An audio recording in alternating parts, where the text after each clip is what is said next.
Can everyone hear me? I think so. All right, good afternoon. I'm Molly Yuska. I'm a student at Carlson, and I also work at United Healthcare. I'm excited to welcome you to our presentation today, Thriving in a Changing Matrix Environment, Lessons from the Movie Maverick, Top Gun with Audrey Sommerfeld. Audrey is the co-founder and consultant of Jump to Help Inc. She has helped companies and entrepreneurs develop strategic plans, lead global new product development, stakeholder communications, market research, and help manage R&D teams, clinical programs, interim CMO, and other assignments helping companies profitably grow. Today, Audrey will be discussing the importance of teamwork and camaraderie in leading matrix teams, all while keeping a sense of humor. Please join me in welcoming Audrey.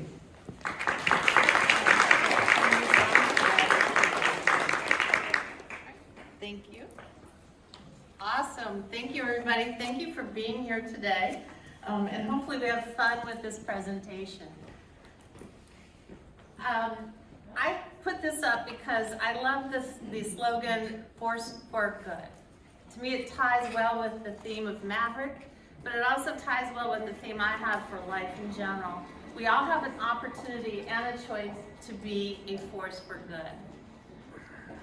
And on note on inclusion, you heard it today at lunch, how we need to be more inclusive. I am so proud that when I first saw the first Top Gun, it did not include those words in yellow, and today it does. As a little girl growing up in a town of 200 people in Minnesota, I never thought I could be a fighter pilot. So it just made me thrilled. And at the Super Bowl to see 4 women fighter pilots, we've come a long way. We still have a long way to go, but we've come a long way. So we're going to go through 10 lessons. In my career, I've worked for Procter & Gamble, Johnson & Johnson, I've worked for Herbalife, I've worked for startups, I've been interim CMOs, and I can tell you I've learned a lot of lessons. And so my goal is to use Top Gun as a way to help share those lessons. And the 10 lessons are, you have a long career, protect your reputation. Sponsors matter. Adversaries can become friends, and I have some great stories on that. There's no single definition of success. It's not the plane, it's the pilot. Attitude and skill set matter, and so does perseverance, and I would argue even more than talent. Great leaders always put their teams first. Humor levels the playing field. You earn respect with results, and we all need a coach and mentor. Keep learning. And at the end, we are all flawed human beings. So remember to always be kind, which doesn't sound like corporate America, but it is. So let's start with the slide 5. Matrix organizations have been around since the 1950s. And what's really fascinating to me is they were created by Boeing aircraft because the current hierarchy they were working in wasn't working. So to me, that makes this even more of a close tie than Maverick. Matrix organizations started with Boeing. Now, most of us we work in a silo, right? You work in finance and you move up the ranks to CFO. I grew up in my career in brand management. I worked in a matrix where I had to work with finance and purchasing and manufacturing and packaging and design and sales and advertising. And when you have a big brand, it's super easy, right? You've got Tylenol, everyone in the company bends over for you. Yes, Audrey, what do you want? When you're given one of those brands that have no money and you're scrappy and you're trying to make it work, that's when you really learn how to work a matrix and work your personal experiences to help get a project across. So matrices, I think, are now a way of life for all of us. And a key to surviving in a matrix is to have a focus in on the consumer, the end user, more than anybody else. Because when you focus on that, you're focusing in on the big picture, right? And at the end of the day, that's what constitutes success. Now, the reality is every single one of us live in a matrix. The world is constantly changing. Who would have thought we would survive a pandemic and the words work from home became a norm and now a movement, right? Where we want hybrid working, we want to work from home, we want that life balance. Well, we all work in a matrix, and we now have the freedom to work from anywhere. And this world is becoming inclusively more global. The walls are coming down. We rely on a global economy. Many of us will work globally with weird hours and people around the world who have different skill sets, different cultures, different beliefs. And it's becoming increasingly harder to navigate. So one would think that being in the military is a hierarchy. That the movie Maverick, he had it easy because he's in the military and there's a chain of command. But the reality is, in this movie, he worked in a matrix. He was leading a project to test a program to beat Mach 10, for those of you who didn't see the movie. And he was up against a higher up who wanted his budget for his own drone project, right? How many of us have survived corporate America where there's backstabbing, fighting for your budget, people trying to kill your project, right? Corner offices. It happens in the military too. And so when I saw this movie, I was like, yeah, he's in a matrix. He's got a team he leads, he's got a team he cares passionately about, he's got a program that he's invested his life and risked his life for, and he's got to figure out how to navigate this. So in the matrix, he reported to a leader above him. He managed a team, he was on that project, and he cared for his team more than he cared for himself. He was known for his strong skill set. He knew more about different planes than anybody. 30 years into his career, he was still flying. He was still passionate. He was still good. He had difficult relationships with his family.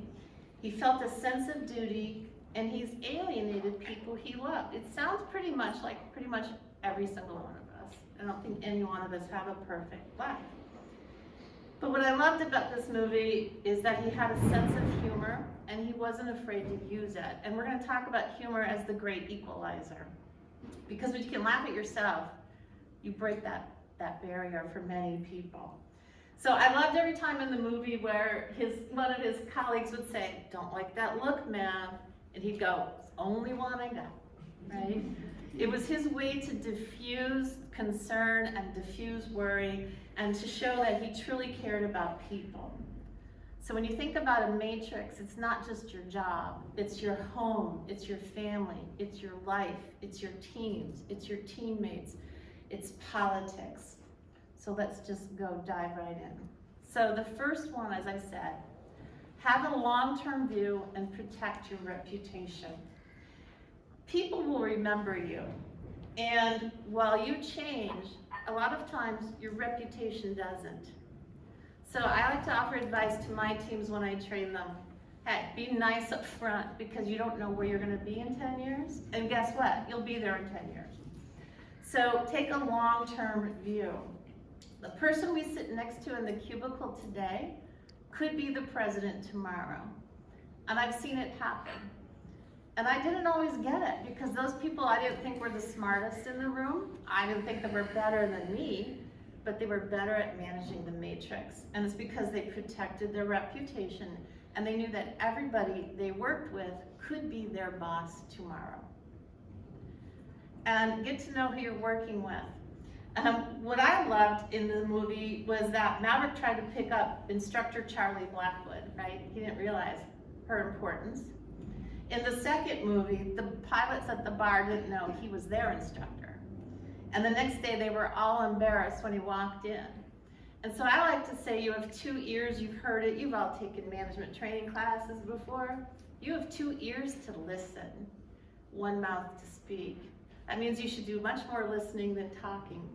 Find out who these people are, find out who your teammates are, find out a little bit about their life. And it's going to go a long way for you to know then who their mentors are, who their sponsors are, right? Because you're navigating politics, and not everybody in that swimming pool are people you want to play with. So just be careful. And rock your personal strengths and differences.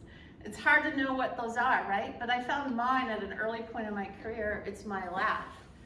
It's big, it's loud, it's uncontrollable.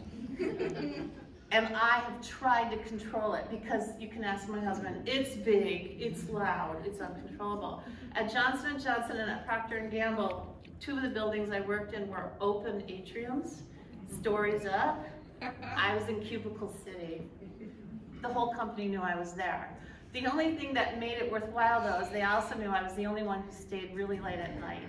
I worked more hours than anybody else. I threw myself into my brands. Like when I say I threw them in, I worked on Oil of Olay. I had an Olay party, you know, pinatas with Olay. I worked hard. And so my reputation was hard. But when I laughed, they knew I had a sense of humor. And so now around the world, in the countries I've been in, people remember me. And they're like, oh, she's the one who laughs. And you're like, oops, sorry. But that's me. The other advice I have is look at everything as a win-win. And this is the thing I wish I had learned earlier in my career. Look at everything as a win-win. Often in our life, we are taught win-lose. You got the promotion, I didn't. You won, I lost, right? But what we see in the movie Top Gun is maybe you didn't lose. Maybe you didn't have the right sponsor. Maybe you aren't ready. Maybe you're missing a skill set.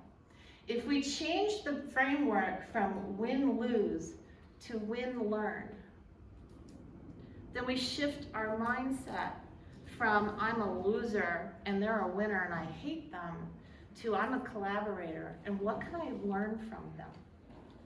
What can I learn from this situation to do that?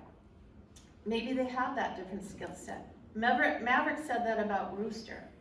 I say to my teams as I train them, there's always room at the top for good people. There's rarely enough good people. And what do I mean by that? It's not that they're not smart, but are they team players? Are they looking to learn and to continually grow? Or are they trying to get the limelight? Are they in it just for themselves?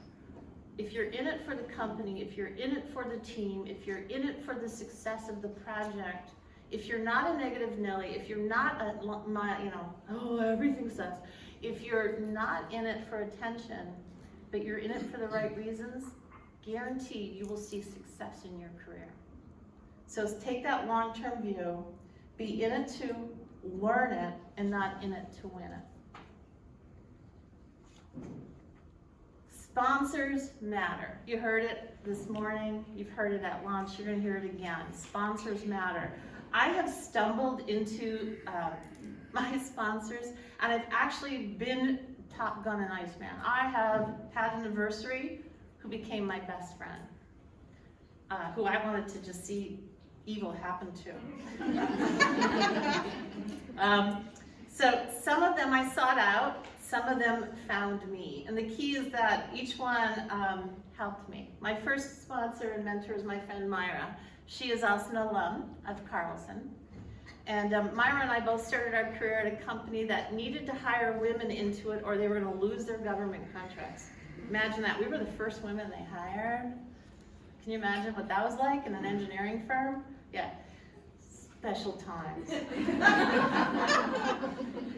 So we got in there, we're figuring things out, we're starting to make a name for ourselves. I'll tell you stories about that one day, that was fun.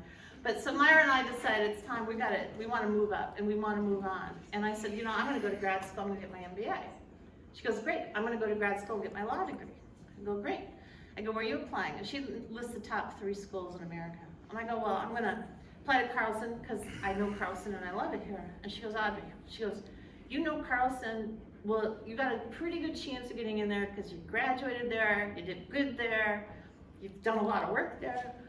So why don't you put that on the back burner? I said, no. And she goes, apply to the top schools. And I said, Myra, she goes, Audrey, dream big, get big. Dream small, get small. She goes, I don't want you to have a backup plan. She goes, I want you to apply to Harvard, Wharton, Kellogg, and Stanford. And that's it. And I said, okay, Myra, I'm going to do that. And I didn't believe I could. But what I did do is I took the Kaplan School for GMATs, and I took it twice. Because the first time I went to go take that test, and I was scared, and I said, nope, not ready. So I went back, and I did more learning. And then I took it. and then I passed. And I passed at the 97th percentile. And then I said, well, now I gotta stand out on my, everything else. And I ended up getting interviewed at Harvard, Stanford, and Kellogg, immediately rejected from Wharton. And I got in to Kellogg. And that was the first time in my life I saw the power of dream big, get big. So dream big, get big. My second and third mentors were Bill Slivka and Anna Marie DeSando. I worked for Bill at J&J, Anna Marie at Procter & Gamble. And I wanted to get into this international development program. They were my big sponsors and friends, and I'll talk about that as we get into perseverance. But those two, everywhere I went, they knew I was in it to win it. I was in the long haul. I wanted to be the best brand marketer the world had ever seen, and I worked hard for them. And so they fought for me constantly. The other mentor that happened upon my life is my husband, who's sitting here videoing me. And I say that because through my career, since I'm old, there were many times in my career where I was told that you can't, you won't, you can't, you're female. I got asked all those questions, what would your husband say, will he approve? And you're like, what? This is, what? But when I started dating, my husband was the only man that asked me, so what do you want to be when you grow up? And I said, I want to be the CEO of a Fortune 500 firm. He's the only one that said, why not a Fortune 50 firm? So he was my first, my mentor that has encouraged me throughout my career to take risks. My friend Mary Cook, who's since passed, I met at Neutrogena. She was in market research, and she taught me the value of having that circle to tell you to step away from the keyboard. Every time I took an insult personally, I would call her up and go, they did this and they gave that project to him and he got a bigger budget. And she'd be like, step away from the keyboard. Because she knew I was so passionate, right? And I sent plenty of email that I would regret. So I started relying on her more and more. Robbie Fernandez, I stumbled on at Herbalife. Herbalife was a company going through massive change, bought, sold, going public, tearing down silos. It was a navigation nightmare. And Robbie was one of the first employees there, Mark Hughes' third employee, to be frank. And right then that company was 800 million in sales. So she had navigated from 0 to 800 million for quite a few years. And I only found out like in a meeting that she liked to cook, and so did I. So I asked her to lunch. I was that naive and that stupid. I did not know who she was. And so she said, great, and we went to lunch. And she became one of my best friends, and she helped me navigate some very difficult times. And she's in my circle of people that I call when I'm like, I'm offended, I'm this and that. She's like, step away from the keyboard. And then Janice is the one that I turned from an adversary to a friend. I was working for a startup at the time. It was 3 million in sales. We got it up to 285 million. 5 years, it was challenging. When I joined, there were 4 of us employees. So, I went through the trenches. And then they hired her above me. And I was like, what? I'm being demoted. Like, how dare you? And I hated her. And I was determined to make her life a living, And I was on a path to get fired. They were like, nope, you get along with her, you're out. And Janice was awesome because Janice saw in me the passion I had for the company and for my team. And she said, that's it, you're not getting fired.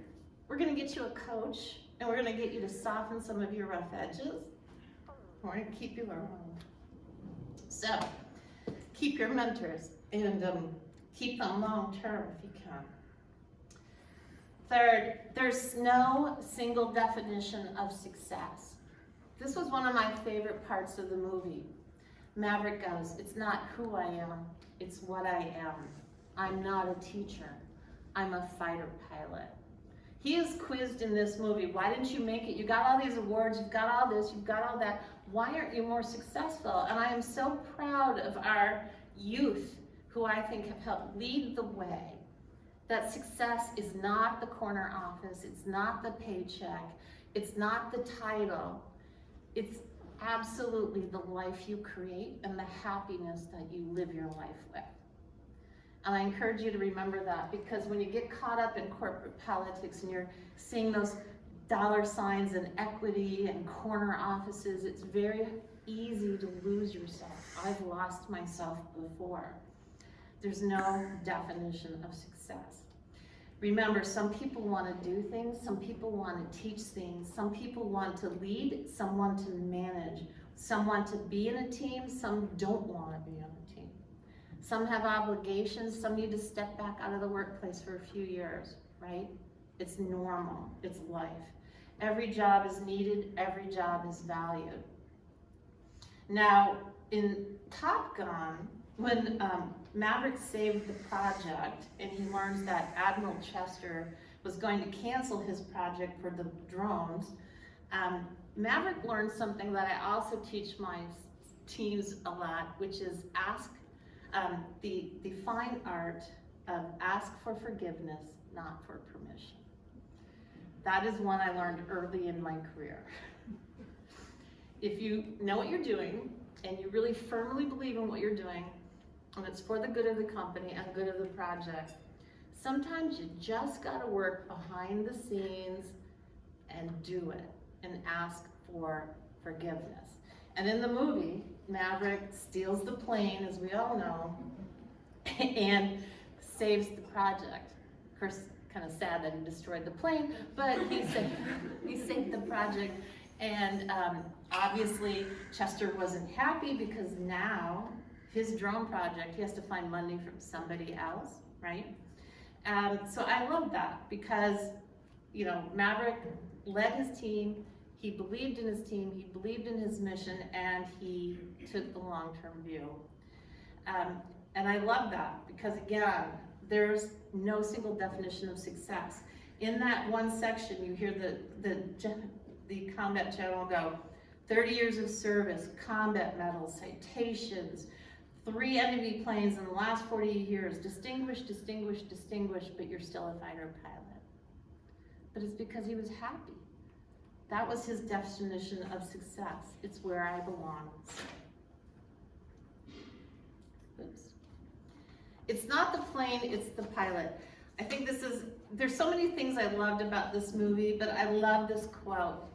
Because when Maverick walks in and he holds up that book and he said, how many of you read this book about your airplane? And everybody did, and they're like, you know it inside and out? I know it inside and out. Your competition does too. That is true for business as well. Every single brand marketer of like a drug, let's call it Tylenol, knows they have to dance within this box. There's only certain things you can say legally, right? The best marketers figure out how to dance in the box. It's not the plane, it's the pilot. I love that quote because it's about taking personal responsibility and throwing the book away and using your skill set and your knowledge to really push boundaries. It's about constantly learning and keeping current. It's about never resting on your laurels. It's about Maverick, 30 years into his career, still learning about flying planes and trying to figure out how to fly them better and faster and more efficiently and break barriers. It's only when you worry about keeping current that you win, because technology changes. Time is your greatest enemy, in life and in business. The pilot remains the same. It's about learning your skill set, constantly honing your craft, knowing who you are and using your unique and personal skill set to get you to where you want to be. And you can. My greatest skill set in business is crafting a strategy that fits the DNA of a company, of saying this will work for you, this won't, and then helping them figure out how to execute it quickly, because time is your greatest enemy. Your competition is moving faster and faster and faster. I learned then how to bring a product to market. Since then, taught several companies the process on how to do that, because there is a process and there are steps. But once you get good at those steps, you can figure out how to mash up timelines, do things concurrently. You can get things through a system incredibly fast. I have launched products in as little as 6 weeks. That's insane, and I don't recommend it, but you can only do it once you learn the game so well that no one else can beat you. So constantly hone your craft, study your competition, look at your consumers, look at your communications, look at your cost of goods structure. Constantly think, I call it the C's of business. Your consumer, what are their needs? Your competition, what are they doing? Your cost, can you afford it? Your communication channel, are you doing it? What are your channels' distribution needs? I constantly look at all of them, and it's always spinning in my head because you never know where a good idea is going to come from, and you never have enough time. So never be afraid to just jump in and do it, right? It'll never be perfect. The time will never be perfect. Your job will never be perfect. The project will never be perfect. If you wait until it is, your company and your competitors will do you in. Attitude, skill set, and perseverance matter. I love this. Iceman says to Maverick, it's not your flying, it's your attitude. The enemy is dangerous, but right now you're worse. You're foolish. I don't want to fly with you. Whose side are you on?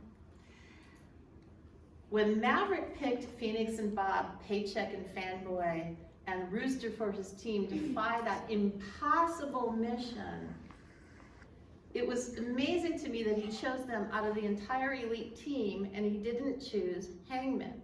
Hangman had clearly the skill set. He'd had confirmed kills. He flew more missions. But he didn't take Hangman because Hangman was in it for personal glory. He did it at the expense of his team. That's why his nickname was Bagman.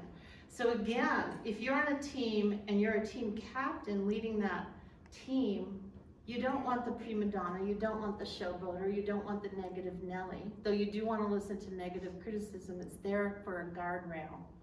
I always look at all negative criticism as making me better. It's your guardrail, right? Of what not to do. Be careful, be the person and build your reputation on being that team player. If you're a team player, within reason, I'm not gonna say like, do not be a yes person ever. Yes, people have just as bad a reputation as naysayers, by the way. But be a good team player. And when you see a guardrail, raise your hand and speak out. And if they don't listen, speak out louder. And speak out louder. There are many times I've gone above my boss's head to my boss's boss's boss because I was seeing these warning signs of this plane about to crash and nobody was listening.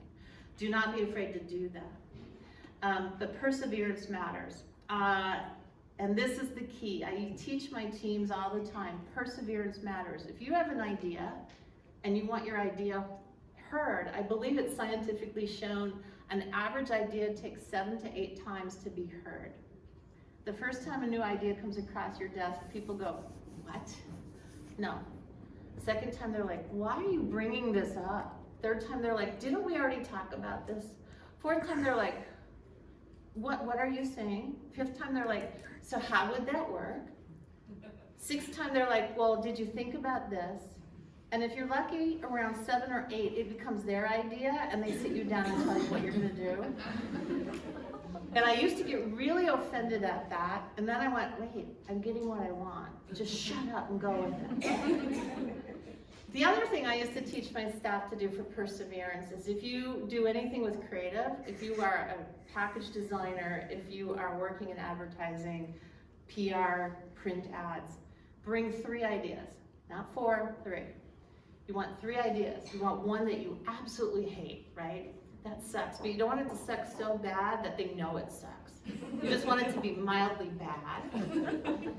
And then bring one you absolutely love and one you can live with. And that way you always win because you walk into your boss's office and you're like, I love this. And they're like, but this one's weird. You're like, really? I think it's kind of interesting. Like, you know, there's a dog driving a pickup truck. And they're like, no, that's dumb. And you're like, oh, I see your point now. Okay. What do you think of the other 2? And boom, you won. So, perseverance. Perseverance matters. I like to say when someone says you can't do it twice and take pictures. So this is my story of perseverance. You heard my mentors, Bill Slivcott, Anne Marie DeSando, back in the beginning. Well, they had come over to J&J and started up a Consumer Products Worldwide division, and they were allowing people from around the world to come in there for 2 years training stint, and they were traveling the world. And one day I'm like, Anna Marie was in Bali, and then she was in India, and I'm like, how do I get into that? So they're both like, well, you have to get into the international training program. I'm like, okay, we have to be high potential, and okay, I've gotten good reviews, so I'm gonna apply. So I applied, and I got in. I was like, yeah! And then they offered me Canada. And it was like, Canada? Canada's like going next door to my neighbor's house for dinner. No, I wanna go to India and Bali and Malaysia and all these places. And they're like, well, Consumer Products Worldwide is stationed in Skillman, New Jersey. So we're bringing people from non-US citizenship in here to learn leadership. And I was like, but how do I learn leadership? So Anna Marie and Bill tried to fight for me, and they're like, Audrey, it's not our decision, it's Bill Vucic. He's the head of the department. Okay, fine. I look him up, I found out he's a Harvard alum. I found out there's a Harvard alum meeting in New York the following week. I found out he's gonna be there, because I did call Harvard to see if he registered. Oh yeah, you do this. I typed up the 101 reasons he needed me. I brought my resume, I got on a train, I went 2 hours up from Philly to New York, found him at the bar, cornered him, and did my pitch. And he's like, look, you know, he started to talk to me, and then I laughed. And then he was like, could you calm down? I laughed, and then he laughed because I laughed, and he thought my laugh was so loud and so funny and obnoxious. And then he goes, look, it's not me, it's corporate policy. I was like, okay, so who do I have to talk to? He goes, well, it's, you know, HR. So 7 months, I'm just gonna be frank, it took me 7 months to go up HR to HR to HR to HR to find out that I had to go to Ralph Larson, the CEO of J&J, to get this stupid policy changed. So I did my pitch, and I got invited to come present to the office of the CEO. Now, I didn't get to present to him, just to 2 of his people. But I still bought a new suit and got on the train and went up there, and my pitch was, if your job is to make leaders for a global corporation, then you're leaving out a good chunk of your population, because we live in the US, when 80% of my job will be traveling. And I did the pitch, and I said, here's what's in it for the company, and then I did, and here's why I'm important to you to do this. And I was like, because I had the courage to do this and take 7 months to get my butt up here, and they said, you're right. And I got corporate policy changed. And in the next 3 months, I got invited into the program, and I spent 2 years traveling around the world, learning about Johnson's baby and how we're all the same around the world, which is coming up on slide 10. But we all want the same things for our family. We all want the same things. We want healthy families and happy families, and to live a healthy life. And when you are in Thailand and you see a mom taking a little packet of Johnson's baby shampoo and making it last for 2 weeks because that's all she can afford, and yet here we are in the United States buying Costco, it's just very humbling, and it makes you realize we're a small, small world. Great leaders put their teams first. I absolutely adore that photo of Tom Cruise with one of the actresses, because he helped them push their limits. And that is what a coach and a leader does. They see the best in their people, and they push them beyond what they think they're capable of. And I loved how he goes, don't think, just do, right? When you know your job so well and you know how to do it, that's the time you can rely on your instincts. So to be a great leader, your team needs to trust you, they need to believe you, and they have to have an emotional attachment to you. It's getting to know them and their life inside and outside of work. And it's how you show up, keeping your word, leading by example, and committing to their future. If you feel somebody has your back, are you not more loyal to them? Are you not going to work harder for them? You are. And that is the secret of great leaders. So as a great leader, it's a win-win.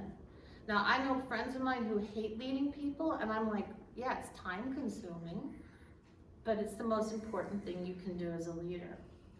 When I worked globally, I tried to learn a little bit of culture everywhere I went.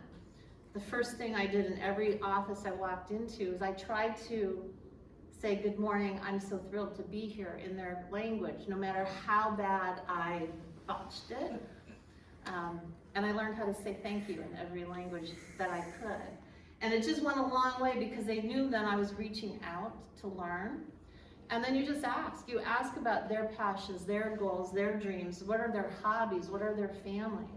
Because the more you do that, the more you start to see we're all just the same around the world. And that's how you build a strong team.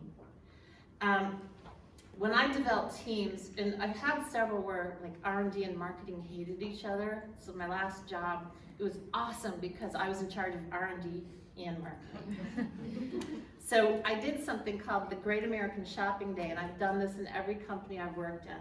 I team up people who don't get along, and I send them out for an 8-hour day to go shopping, and I give them a list. You have to find a good package, you have to find a good slogan, you have to find a good competitor product, you have to, and I give them a list from food, drug, mass, and a department store.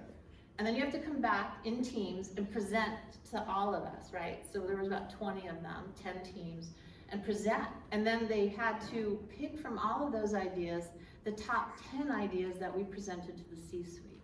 If you want to see something tear down walls faster than, oh my God, we're presenting to the C-suite, and they've never done that before, and their ideas are going to be heard, figure out how to make it fun, make it a team, and tear down walls, and you will have greater success.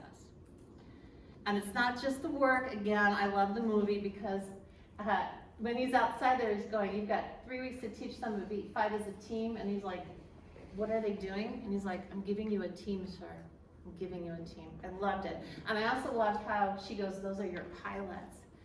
She knew that Maverick loved his team more than he loved himself. Humor levels the playing field. I kind of led with that one. But how many times in a stressful situation, if somebody can cut a joke, it lets the tension out of the room? That is the gift my husband had. That's one of the reasons I fell in love with him, because at work, man, you know, I would be in there like, I need better cost of goods, and he would say something, and it was just laughter. So learn, you know, like the scene where they flip upside down and take photos of each other. It's, who's the better pilot, you or me? And Maverick goes, it's a nice moment, let's not ruin it. There's so many ways you can deflect and make it a better. Earn respect with results and fly below the radar. This is one of the other things that I think I've always learned, is that sometimes you have to fly below the radar. Again, it's sort of like asking for forgiveness, not for permission. And what I loved about this is it's always about continuing to grow and have results. We are only as good as our last results, and that is true in corporate America. You never get to rest on your laurels. Sometimes you need to fly below the radar in order to succeed, and never rest on your laurels. I do say after a grueling project, yeah, take some time off. If you're a leader, let your team have a decompression day or two. But just realize as soon as that product is launched or that program is launched, you're on to the next thing. And as long as you remember that, you won't get frustrated. And be somebody that's fun to fly with. Get your project in on time. Do it. Whether, whatever, get the results. And remember, it takes an entire team. The lead person may have the people staring at them, but you can't launch anything without a team. So keep that perspective. We all need coaches. Great leaders instill hope. They instill hope. That's all they instill.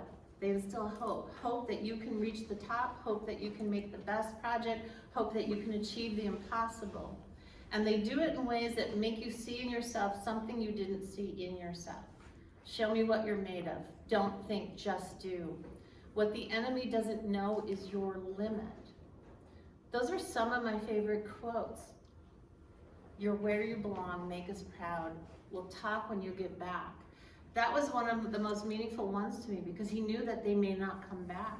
But by saying that, what did he give them? Hope. Hope that they were coming back. So I love that one as well. And remember, if you're a manager in your team, know that sometimes if it is the impossible that you're asking the team to do, and it's taking long hours and a long project, dig in with them, right? Don't ask your team to do what you would not do. If you're not willing to come in on Saturday, and I've worked for these bosses, hey Audrey, can you come in and I need this by Monday, and you're in there alone on Saturday and Sunday putting together a PowerPoint presentation so they can present it Monday morning because they wanted to torture you because they could. Don't be that boss. Just don't. And then the last slide is be human, be kind. We are all flawed human beings. We are all trying to get by in life. We're all trying to live our purpose. We're all trying to care for our families and strive to be healthy and happy. Maverick was an extremely flawed human being. He was not married. His career and his love of being a fighter pilot came first. It cost him friendships. It cost him love. He alienated Rooster by protecting him, but at the end of the day, we are all flawed human beings. We all have hopes and fears. And if you can keep that front and center as you walk into office or into your cubicle, because I've been in cubicles, and you feel like a grunt, if you keep that in mind, that your boss may be having a bad day, that maybe there's something in their family that's going on you don't know about. Maybe their brother was diagnosed with some illness. You don't know. Try and just keep that little bit of humility. And remember, we are all just flawed human beings. And at the end of the day, with all these recaps, just remember the things I took away from this movie is so many things. It's about how not to give up, how to persevere, how to be there for your team, how to fly under the radar when it's needed, how to ask for forgiveness instead of permission, that we constantly need to hone our skill set. We are never done learning. And that personal influence, how you use your unique skills, your unique personality is what's going to set you apart. And as long as you're that team player, and it's okay to not be now and then, but remember your mission is perseverance.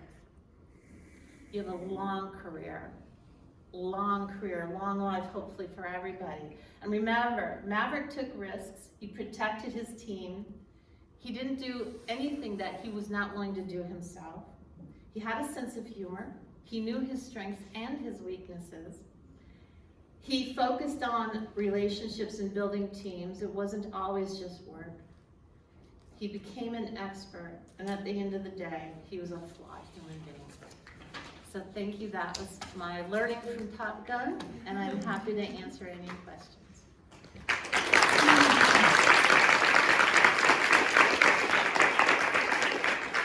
You talked about having to deliver a product in 6 weeks. What advice do you have for people who are lower in a highly matrixed organization to get things moving on a very quick timeline? So that one's a tough one because it depends on the project. Like, so at least mine was a high visibility project, and so the whole company knew it was mission critical. So I didn't have to deal with the politics. Mm-hmm. I have been involved where the politics for the lower levels are like, I don't believe in it, so I'm not going to do it. Those are fun. Those are really fun. On those ones, what I would do is just talk to the person and go, look, you know, it's not my objective, but it is a company mission critical. It may not be the top, but it is still on the company mission. And if they got worse with me, I would say, so you know more than the president or the CEO because I'm working on their behalf. Whose behalf are you working on? And I would call them out. And if they still did that to me, then public humiliation goes a long way. Hey, I give you 2 warnings, 2. And I would say that in the meeting. I would go, okay, Jill, I came to your office, we talked about this, but Jill doesn't want to work on this project. She doesn't believe in it. So Jill, either you get on board or we're going to ask your boss to get you off. And that sometimes got me enemies, I'm not going to lie. But you know, if I knew I was right, then, but you know you're right before you go. Anybody else? No? Sorry. don't wanna hug the questions. So number 2, how do you navigate that relationship of turning the person that maybe they were that other person in that meeting, that the Jill, or like, how do you turn them into, A friend? yeah. So the first thing you do is you see them as a flawed human being. Sit back and go, okay, so when Janice came up above me, right, and I was all pissed off, because like, how dare you? I created this company and now you're gonna be my boss. Well, she's reached out to me and said, you know, hey, I see you're hurting. And I was like, I'm not hurting. She's like, I see you're hurting. And then she shared with me, like, look, I have been in your shoes before, and you may not know me, you don't believe me, you aren't gonna trust me, but I'm gonna help you. And she goes, I'm gonna help you whether you stay here or not, because I see in you great potential. That just diffused a lot of my anger, and then I was like, oh yeah, let's see. And then she got me a coach, and she was true to her word. And then the coach got me to see, and this was the greatest lesson I think my coach ever taught me, which is to see the circle. Like, she drew a circle, and she goes, okay, Audrey, you're here, Janice is here. She's in Asia, you're in the US. It's 9 a.m. here. What color is the sky? Blue. What color is the sky here? Black.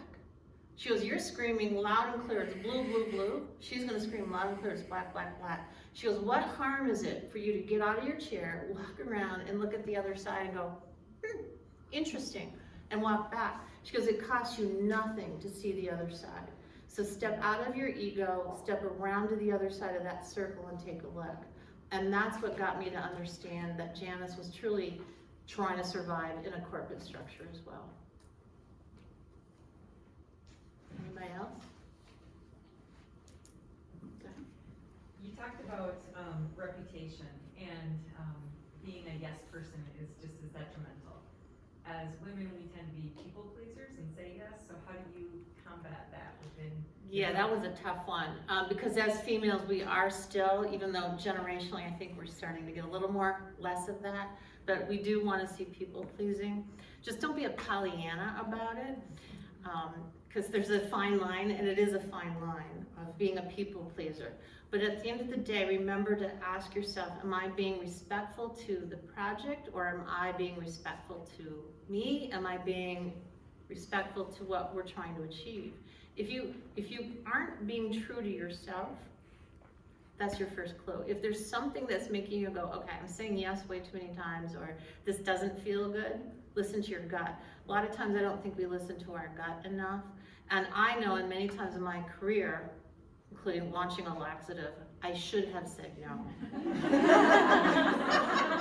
And it wasn't because it was just a laxative. I was handed a project that was a disaster, and the brand manager that was on it and the director, they both quit. And I was told, you got like 2 weeks to launch this, and the formula was horrible, and the cost of goods were not great, and the competitive price point and point of difference was limited, and I still launched it. And I should have said no, because it eventually died anyway, right? So that was where I learned that lesson hard. You can be a team player, but you're not always doing the company or yourself a service. And that one cost me, I'm gonna be frank, cost me a few points in that long career. Thank you for sharing. And Have you been in a situation where you recognize that maybe attitude is a good word for it towards someone else? And if so, how do you kind of try to push yourself back off of the cliff a little bit? I wasn't always good at that, which is what I wish I would have learned sooner. What I would say is that's where your friends, Mary Cook, and those people come into play. The people who would go step away from the keyboard. I remember one time my friend Marjorie, who's a professor at UVA, I was so irate because I got passed over for promotion, and I used to call this guy Mike Pretenda. His name rhymed with that, and I just thought, like, he's pretending to be smart, because I actually thought he was really stupid. And he did present some really stupid ideas, and I would be in the back of the room going, I did. So I would be like, and I called her up and I'm screaming that Mike Pretenda got this thing and I didn't, and how dare you, and he had this stupid idea of phasing in colors, of packaging, and it's just gonna look like a rainbow on the shelf, to transition to new branding. And Marjorie was the one who said, you better get your butt down here and call in sick for the next 3 days. Because she could tell I was gonna destroy my career in flames. And so I listened to her, and I got in the car and I drove to this beach house that she had rented for the summer, and for 3 days, put the phone down, the BlackBerry down, that's all, BlackBerry down, and just vented. And that's where I learned the fine art of, if you're gonna complain, complain to your friends, right? If you wanna offer constructive criticism, that's completely different, right? And constructive criticism, to me, is always welcome. It makes you better, right? So I always say to my teams, if I'm doing something wrong, tell me, but tell me what to do to make it right. Just don't come in here and you know, bitch at me, because that ain't gonna make it right. So for that example, have a friend that you can call and step away from the keyboard. I used to keep that actually pinned to my keyboard, step away from the keyboard, as a reminder to calm down and don't take it personal. I think in my early career, I took everything personally, and now I've realized as I've gotten older, it's not personal, it's business. And maybe they have a better sponsor, and maybe they have a better budget, and maybe they have a better project, and I just learned to do that. But the key, I think, really is do have that tribe. They'll protect you every time. Anybody else? How many times have you watched the movie? I saw it twice before I came up with this concept, and then I had a screen capture because I thought you could screen capture, and I didn't realize they had it all like protected for copyright. So I sat there with my phone and videoed, and so it took a little while. So a lot. Anybody else? All right, well, I wish you all long and happy careers. Thank you, everybody.